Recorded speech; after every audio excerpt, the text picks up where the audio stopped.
Yo Mina, Jujutsu Kaisen akhirnya kembali rilis minggu ini dan kita mendapatkan kabar tentang nasib dari Yuta Okkotsu yang ternyata berhasil selamat. Di chapter ini pun ada beberapa hal yang dijelaskan dan diluruskan terkait pertempuran panjang mereka melawan Sukuna. Tapi selain itu ada hal misterius juga yang muncul, yaitu sosok nenek-nenek tua yang dikunjungi Mei Mei. Seperti apa cerita lengkapnya? Tanpa lama-lama lagi, kita langsung masuk saja ke pembahasannya. Let's go!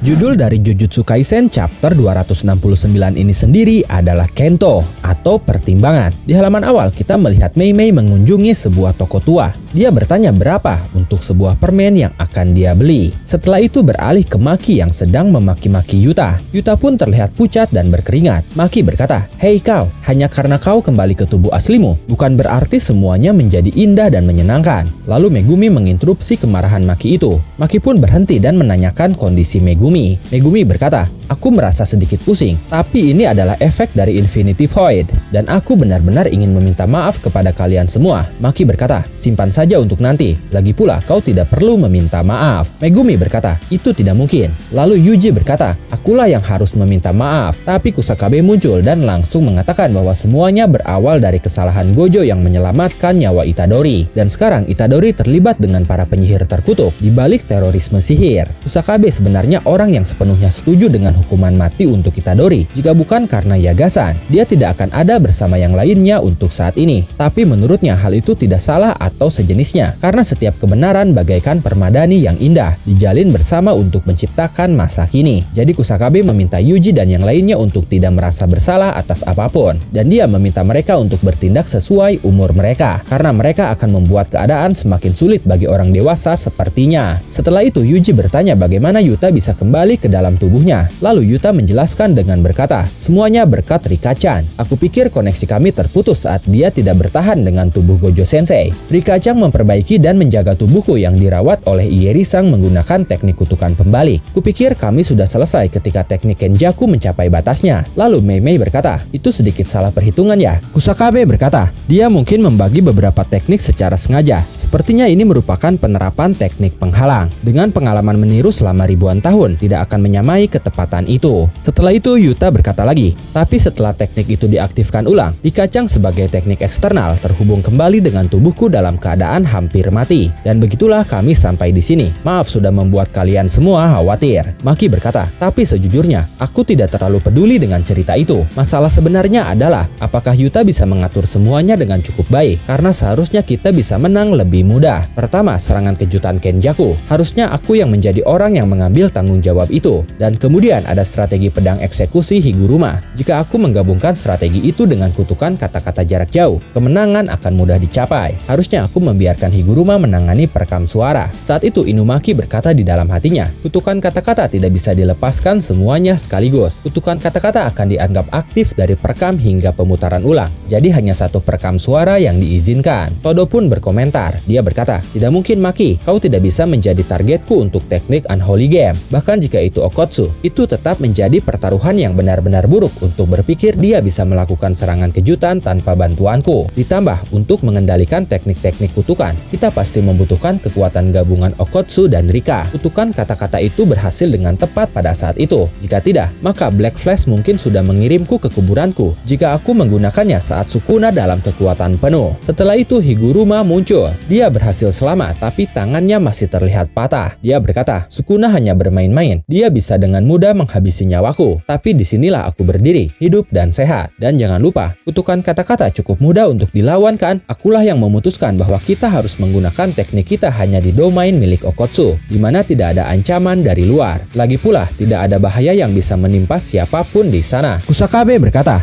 Tetap saja, sungguh mengerikan bahwa seseorang yang baru menjadi penyihir selama 2 bulan masih bernafas. Prospek yang luar biasa. Guru Ma berkata, "Kurasa aku harus mengatakan bahwa aku berhasil melawan segala rintangan." Setelah mendengar bantahan dari yang lainnya, Maki masih saja memaki-maki Yuta. Dia berkata, "Tetap saja, para orang asing itu, jika orang-orang itu ada di sini sejak awal, segalanya akan sangat berbeda." Maki lalu memegangi kerah baju Yuta, dan dengan paniknya Yuta berkata, "Mereka mengatakan mereka berdua tidak akan muncul, tapi mereka mengatakan mungkin juga kan?" Maki terus memegangi kerah Yuta sambil berkata, "Jika mereka memang akan datang."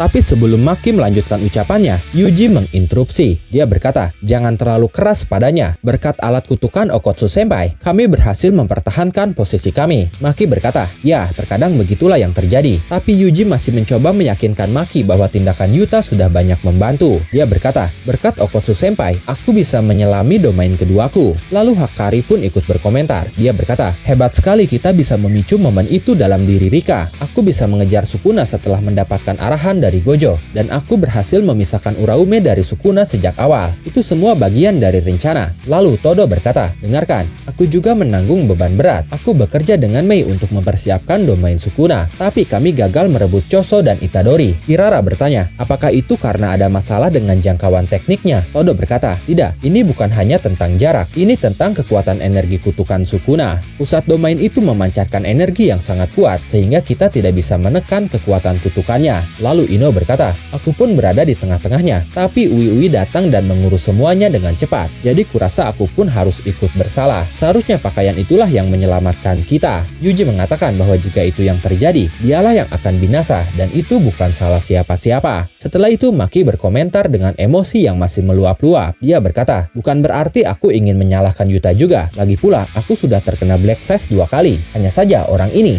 Tidak, lupakan saja. Melihat Maki yang bertindak seperti itu kepada Yuta, Panda dan Inumaki hanya mentertawakan mereka di pojokan. Lalu setelah itu Miwa pun berkata, "Hatiku berdebar memikirkan hal itu, karena aku khawatir apa yang akan terjadi jika teknik Todo Senpai hanya menyelamatkan aku." Mendengar itu Kusakabe berkata, "Kau mengatakan kau tidak akan ikut bertarung, ingat?" Setelah itu Momo pun menyalahkan dirinya sendiri karena tidak mendapatkan giliran untuk beraksi. Lalu Meme menanggapi ucapan Momo dengan berkata, "Apa yang kau bicarakan? Sapumu sangat nyaman untuk dikendarai." Setelah itu Hakari berkata, "Aku berencana untuk melawan Sukuna setelah berhadapan dengan Uraume. Tapi wow, mereka tangguh." Sementara Nobara tidak bisa berkomentar karena dia tertidur hingga saat-saat terakhir. Lalu Ui dengan bangganya berkata, "Ya, sepertinya setiap orang punya refleksinya sendiri untuk dibagikan. Tidak ada yang bisa membantah bahwa aku adalah MVP-nya." Kirara berkata, "Meskipun kau meninggalkanku tergantung di tengah-tengah semua itu." Ui berkata, "Kirara, kau sangat sulit diatur." Mendengar itu Kirara marah dan ditahan oleh Hakari. Melihat hal itu Kusakabe berkata, "Ya, itu karena kau membiarkan kakakmu lepas dari tanggung jawabnya." Ui berkata, "Kakak benar-benar sudah berusaha keras dengan teknik Shinkage." Kusakabe berkata kepada Mei, "Itu hanya kau saja yang memilih bagian terbaik untuk dirimu sendiri." Mendengar pertengkaran itu, Mei justru tertawa. Dia berkata, "Aku tidak menyangkal hal itu. Hidupku bukanlah sesuatu yang bisa ditukar dengan emas, dan sesuatu yang tidak bisa ditukar dengan uang tidak akan ada nilainya sama sekali." Setelah itu Hakari membicarakan tentang teknik Shinkage. Dia berkata, "Teknik Shinkage ya? Apakah ini tentang pembatasan rahasia dari domain yang disederhanakan?" Kusakabe menjawab, "Tradisi mengikat domain sederhana. Ini pada awalnya dirancang oleh Oboroya Sadatsuna untuk mencegah bocornya teknik itu pada pengguna kutukan." Mei berkata, "Melalui perjalanan generasi, Shinkage Ryu sudah kehilangan esensi umumnya, dan alam sederhana dalam beberapa hal sudah menjadi rahasia yang dijaga ketat." Saat itu Yuji dan Nobara terlihat bingung dengan pembicaraan orang-orang. Lalu Mei melanjutkan ucapannya. Dia berkata, "Pada dasarnya mereka memonopoli teknik itu, mengundang pengikut sambil memberlakukan batasan yang tidak masuk akal. Shinkage tersebut berfungsi sebagai tempat perlindungan bagi para penyihir yang tidak memiliki teknik. Apa yang tidak masuk akal dari peraturan itu adalah bahwa teknik Shinkage tidak boleh diajarkan kepada siapapun selain pengikutnya atau muridnya. Itu baru sebagian kecilnya. Aku tidak bisa menolak pemanggilan dari kepala klan, dan masih banyak lagi masalah yang menyertainya. Di antara semua masalah, yang paling merepotkan adalah masa hidup. Ini bukan sekedar teknik atau ikatan magis. Ini lebih seperti kutukan yang membuat kalian tetap terjaga, dan sang kepala yang sebenarnya menyedot kekuatan hidup dari para murid atau pengikutnya. Bayangan-bayangan itu diatur sedemikian rupa sehingga kalian tidak bisa mengetahui siapa pemimpinnya. Kontrak seumur hidup itu ada, tapi apakah itu benar-benar dihormati atau tidak? Tidak ada yang tahu. Masih ada beberapa orang di antara para murid atau para pengikut yang sudah berumur panjang. Ketika sang kepala klan meninggal, salah satu murid murid senior akan menggantikan mereka. Tapi kecuali seseorang mengungkapkan rahasianya, mustahil untuk mengetahui siapa yang dari luar. Lalu Kusakabe berkata, ikatan Shinkage hanya bisa diputus oleh sang kepala. Sejauh pengetahuanku, tidak ada satupun murid tingkat tertinggi yang mempunyai informasi mengenai sang kepala. Mei Mei lalu berkata, dia tidak ada di sini, bukankah begitu? Lalu Kusakabe mengusap kepala belakangnya sambil berkata, saat ini, aku adalah sang kepala sesungguhnya dari Shinkage. Jadi belenggu Simple Domain dan kutukan kematian tidak lagi menjadi perhatian. Kemudian setelah itu Mei Mei memegangi Ui Ui sambil berkata, tapi ayolah, setidaknya tinggalkan beberapa fasilitas bagi mereka yang masuk ke dalam kelompok. Suatu hari Ui Ui akan menjadi sang kepala dan menerima biaya sekolah yang besar dari para murid setiap bulan. Ui Ui berkata, kakak, kau sangat rakus akan uang. Mei Mei tertawa sambil berkata, sepertinya kutukan sedang berada di era berlangganan saat ini. Yuji terlihat heran melihat tingkah mereka berdua. Setelah itu kembali ke adegan di halaman awal tadi. Mei Mei berdiri di hadapan nenek tua. Dia berkata, ini tentang nyawamu, kau tahu. Nenek tua itu berkeringat. Dia berkata, kenapa kita ada di sini? Kau pikir aku adalah kepala klan? Mei Mei tersenyum lalu berkata, aku baru saja bertanya pada seseorang yang kukenal, kau tahu. Tidak seorang pun yang mungkin tahu cara mengumpulkan lebih banyak pengikut dan naik ke jajaran 3 keluarga besar. Kau bermaksud untuk mendominasi seluruh dunia sihir bersama dengan markas utama kan? Nenek tua itu semakin berkeringat. Tapi setelah itu dia berkata, Tengen? Mei Mei berkata lagi, pasti butuh waktu bertahun-tahun, bahkan menguras energi kehidupan para murid mereka. Untuk menyaksikan penglihatan itu kan, sungguh ambisi besar yang tidak bisa dibeli dengan uang. Tapi tahukah kau, ada hal-hal yang jauh lebih berharga daripada uang. Kau tidak bisa melindungi apa yang kau hargai tanpa dana. Ada penyihir yang bisa hidup jika mereka tidak terbelenggu oleh domain yang disederhanakan. Dan sekarang, jika keluarga Kyoin hancur, dan klan Kamo dan Gojo saling mengalahkan dalam pertarungan besar, di atas segalanya, mereka akan mencoba mencoreng nama baik adik laki-lakiku.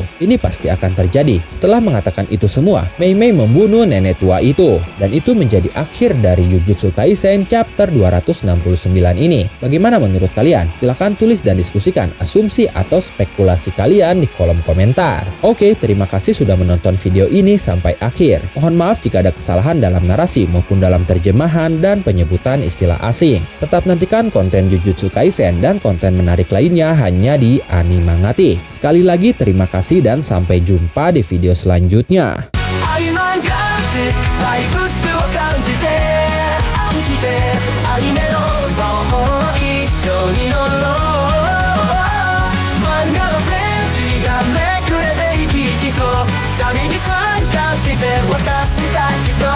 Don't